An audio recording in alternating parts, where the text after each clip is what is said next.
आज का जो लेक्चर है वो मजमून निगारी के तारुफ पर मबनी है। मजमून निगारी, ये जो लफ्ज़ है मजमून, ये अरबी का लफ्ज़ है। इसका मतलब होता है कि वो चीज जिसके ज़िम्न में बहुत कुछ शामिल कर दिया गया हो उसको हम मजमून कहते हैं। बहुत सारी मालूमात जब एक जगह जमा कर दी जाती हैं, बहुत सारी मबाहिस को जब एक जगह पे इकट्ठा कर दिया जाता है, उस तहरीर को हम मजमून कहते हैं। निगारी फारसी जुबान का लफ्ज़ है, इसका मतलब होता है किसी चीज का सजाना, किसी को बनाना। तो मजमून निगारी, मजमून लिखना, मजमून नवीसी भी कहते हैं, मजमून निगारी भी कहते हैं, मतलब दोनों का एक ही है। आज के लेक्चर में हम इसका तारुफ हासिल करेंगे। तो सबसे पहले हम मजमून जो कि एक सिन्फ है उसका तारुफ हासिल करते हैं। अदब की वो सिन्फ जिसमें मुसन्निफ अपने ख्यालात, मुशाहिदात और तजरीबात को मरबूत और मुदल्लल अंदाज में बयान करता है। यानी जो मजमून लिखने वाला है, मजमून का जो लिखारी है, मुसन्निफ है, वो क्या करता है? वो असल में अपने ख्यालात को, अपने मुशाहिदात जो उसने देखा है और जो उस पर बीता है, जो उसके तजरीबात है, वो उनको एक तरतीब के साथ दलील देते हुए वो उसको पेश कर देता है। यानी अपनी बात को एक मुनज़्ज़म और मुदल्लल अंदाज में पेश करता है। ये कैसा फन है जो मौजू की गहराई और वसअत के साथ-साथ कारी की दिलचस्पी और मालूमात में इजाफा करता है। यानी मजमून एक ऐसी सिन्फ है कि जिसमें जिस मौजू पर लिखा जा रहा है वो बहुत गहराई के साथ उसका बयान होता है। यानी तहकीक भी अच्छी होती है और बयान करने का जो अंदाज होता है उसमें इतनी दिलचस्पी होती है कि पढ़ने वाला बेजारी महसूस नहीं करता है। अब जरा देखिए कि जो लिखने वाला है मुसन्निफ, वो अपनी मजमून नवीसी के जरिए से क्या करना चाहता है। तो देखिए सबसे पहले वो अपना नुक्ता नज़र बयान करता है, यानी जो उसके दिल में है, जो उसने सोचा है, जो उसका ख्याल है, जो उसका ज़ाविया है देखने का चीज़ों को, वो उसको बयान करता है। फिर मुआशरती मसाइल पर रोशनी डालता है, यानी जिस मौजू पर वो लिख रहा है वो मौजू जो है वो मुआशरे के अंदर जो मसाइल हैं वो उसको भी उसके अंदर लेकर आता है और वो उसको पूरी तरह से खोलकर बयान करता है। फिर ये कि इल्मी और फिक्री बहस को फरोग देता है। मजमून निगार जो होता है वो असल में अपना नुक्ता नज़र रखता है, अपना मौक़िफ़ पेश करता है और दलाइल भी देता है। ये दलाइल देने का जो अमल होता है इसके जरिए से पढ़ने वाले के ज़हन में भी एकदम से भूचाल आ जाता है और वो भी उसके मुतालिक दलाइल सोचता है। अब या वो उसके हक़ में होंगे या उसके मुखालिफ होंगे। अगर उसके मुखालिफ होंगे तो एक नई फिक्री बहस जन्म लेगी, जो उसको पता चला जाएगा या वो हक़ में नए दलाइल ले आएगा या उसकी मुखालफत में नए दलाइल ले आएगा। यूं एक इल्मी और फिक्री बहस जो है उसमें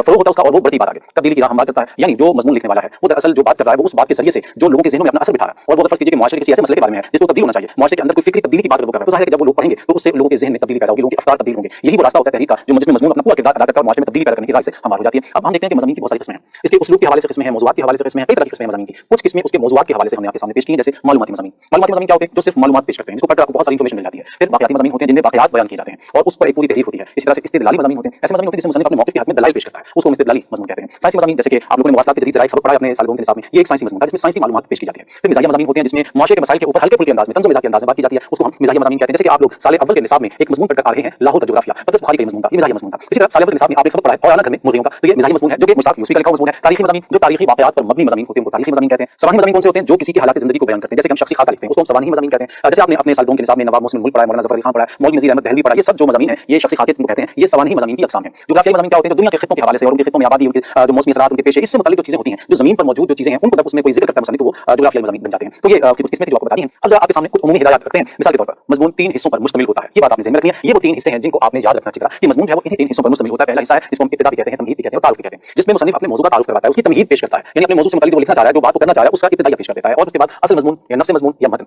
तीनों नाम एक ही चीज़ के हैं कि वो जो मज़मून का सबसे तवील और बड़ा हिस्सा होता है उसको असल मज़मून कहते हैं या नफ़्स मज़मून कहते हैं या मतन कहते हैं। ये पूरी बहस जिसमें की जाती है, पूरी मालूमात जिसमें दी जाती है, जिसमें मुसन्निफ़ अपनी आरा भी पेश करता है, जिसमें मुसन्निफ़ अपने दलाइल भी पेश करता है, उसको हम कहते हैं नफ़्स मज़मून या मतन या असल मज़मून। इख्तिताम जो होता है ये जो मज़मून का इसमें ज़ाती राय मुसन्निफ़ की शामिल होती है और वो तमाम जो बहस उसने ऊपर की है उसको वो खुलासा बनाकर उसको पेश कर देता है। वो आखिर में उसका ततीमा पेश कर देता है, उसको जिसको पढ़कर पढ़ने वाले को अंदाज़ा हो जाता है कि ऊपर जितनी बहस की गई है वो असल में ये वाली है। तो इस तरह से फ़ायदा ये होता है कि पूरे मज़मून पढ़ने के बाद अगर कारी का ज़हन बहुत ज़्यादा मुंतशिर भी हुआ हो, यानी वो बहुत सारी मालूमात को संभाल ना पा रहा हो, तो आखिरी जो बात होती है उसको पढ़कर उसे याद आ जाता है या उसकी जो सारी जो बातें थी, ख़यालात थे जो कि मुंतशिर थे वो मज़बूत हो जाते हैं। ये इख्तितामी जो हिस्सा होता है उसका ये फ़ायदा होता है। फिर इसके बाद हम देखते हैं कुछ ख़ुसूसी हिदायत हैं। अब वो ख़ुसूसी हिदायत क्या है? मतलब एक तालिब इल्म की हैसियत से जब आप मज़मून पेपर में लिखेंगे तो उस वक़्त किन बातों का ख़ास ख़याल रखना है। नंबर 1 इमला दुरुस्त हो, यानी इमला की गलतियाँ नहीं होनी चाहिए। लफ्ज़ का जो ढांचा, जो स्ट्रक्चर, जैसे लफ्ज़ सही है वैसे ही लिखा जाए। यानी आपको मैं मिसाल के तौर पर एक बात बताता हूँ। आम तौर पे हमारे यहाँ जो गलती की जा रही है तलबा की तरफ से वो है कि लफ्ज़ है बिल्कुल। अब ये बिल्कुल का जो लफ्ज़ है इमला ये है, लेकिन गलती से हमारे यहाँ अमूमी तौर पर अब इसको यूँ लिखा जाने लगा है और तलबा गलती कर देते हैं और जल्दी में बिल्कुल यूँ लिख देते हैं, ये गलत है। तो इस तरह की जो इमला की गलतियाँ हैं उनसे आपने गुरेज़ करना है। उसके बाद है खुशखती का ख़ास ख़याल रखें। खुशखती का मतलब ये कि आपका जो ख़त है जो आप लिख रहे हैं उसमें लफ्ज़ों की बनावट इतनी खूबसूरत होनी चाहिए कि पढ़ते हुए बोझ महसूस ना हो, यानी बार-बार लफ्ज़ को गौर से देखना पड़े कि तालिब इल्म लिखना क्या चाह रहा था। इतना ख़त मुनासिब होना चाहिए कि पढ़ने में दिक्कत महसूस ना हो, तो ये खुशखती बहुत ज़रूरी चीज़ है। इसके बाद जुमलों की साख़त दुरुस्त हो, यानी आप जब लफ्ज़ों को मिला के जुमला बना रहे हो तो ऐसा ना हो कि जुमला इतना पेचीदा हो जाए, उसमें इतना ज़्यादा उलझाव पैदा हो जाए कि पढ़ने वाले को बार-बार जुमला पढ़ना पड़े और फिर भी बात समझ ना आए, ऐसा ना हो। जुमले की साख़त इतनी दुरुस्त हो, चाहे वो मुताबिक़ के लिहाज़ से हो, चाहे वो तशबीह इस्तिआरात के हवाले से हो या तरकीब के इस्तेमाल के लिहाज़ से हो, इसमें गलती नहीं होनी चाहिए। ख़यालात का इंतख़ाब मौज़ू के मुताबिक़ हो, यानी जब आप मज़मून लिख रहे हैं तो याद रखें कि एक तो जो मज़मून है जैसे हम पढ़ेंगे तो आपको साथ में बताएंगे भी कि किस तरह मज़मून का एक पूरा ढांचा आपके दिमाग में होना चाहिए कि मैंने पहले क्या बात करनी है, बाद में क्या करनी है, बाद उसके बाद क्या करनी है। ये ढांचा आपके ज़हन में होगा तो फिर आप अच्छा मज़मून लिख सकते हैं। लेकिन अगर बिलफ़र्ज़ कोई ऐसा मज़मून आपके सामने आ जाए जिसको पहली बार लिख रहे हैं तो उसमें आपने ख़याल रखना है इस बात का जो ख़ास जो ज़रूरी चीज़ है और वो ये है कि आप पहले उसका एक ढांचा अपने दिमाग में बना लें और रफ़ सफ़े के ऊपर आप उसके कुछ निकात लिखें ताकि आपको पता हो कि मैंने इस तरीके से बात करनी है। तो ख़यालात का इंतख़ाब मौज़ू के मुताबिक़ कब होगा? तो पहले से दिमाग में कुछ ख़याल आपने बनाया हुआ होगा, फिर ज़मानी और मकानी तरतीब का ख़याल रखा गया हो, यानी ऐसा ना हो कि पहले के बाद बाद में कर दें, बाद के बाद पहले कर दें। तो चाहे वक़्त हो चाहे जगह हो, इसका जो इस्तेमाल है जुमलों का वो इस तरह से करना है कि पढ़ने वाले को दर्जा बदर्जा बात आगे बढ़ती हुई मालूम हो, यानी ऐसा ना हो कि वो कहे कि ये बात अभी तो यहाँ तक पहुँचे अगले जुमले में दोबारा वापस चला गया मुसन्निफ़, ऐसा नहीं होना चाहिए। यानी बात एक तरतीब से आगे बढ़े। उसके बाद किसी बात को बार-बार ना दोहराया जाए, ये बात बहुत ज़रूरी है। पढ़ने वाले पर ये गिना हो सकता है कि वो एक दफ़ा बात पढ़े, वही बात दोबारा फिर पढ़ने को मिल जाए उसको, ये चीज़ उसको तकलीफ देती है, इसका खास ख्याल रखा जाए। फिर सिर्फ वही बात लिखी जाए जिसका आपको सही इल्म हो, यानी ऐसा ना हो कि सुनिए बात और बस लिख दी, हमें पता ही ना हो कि इस बात की तस्दीक हुई है या नहीं हुई है, हो सकता है किसी ने आपको गलत बता दिया हो। यानी ज़रूरी नहीं होता कि आप अगर गलत बात लिख रहे हैं तो आप गलत बात कह रहे हैं, ये मुमकिन है कि आपने गलत सुना हो, तो जो गलत सुन लिया आपने वही बयान कर दिया, तो जिसने ये पेपर चेक करना उसको दुरुस्त बात मालूम हुई तो वो आपकी इस बात को काट देगा और आपके जो नंबर है वो